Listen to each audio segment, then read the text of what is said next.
Hello po, dito po yung desk area po. Ang mga papel po namin, puno naman po yung stock natin ng papel. Dito naman pa yung mga pending namin ng clipboard. And ito po yung withdrawal namin. And yung output record po namin.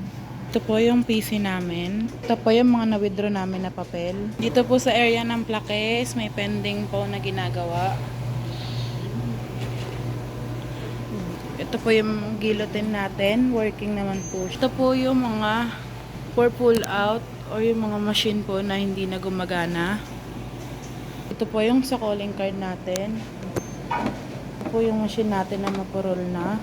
Ito po sa area na to is yung mga button pin natin and yung mga tools na ginagamit natin sa clock.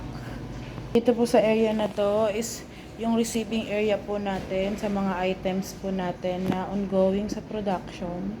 Ito po yung table area natin sa production. Ngayon po is malinis naman dahil wala pong gaan production. Sa stock po natin ng Xerox toner is puno pa naman po. Yung sa stocks naman po natin ng Fuji is puno rin po. Wala po tayong expected na PO na parating. And dito po sa area na to is yung mga molder po natin ng button pin. Working naman po to lahat. And dito po sa kabila is yung mga cutter po natin. Yun lang po.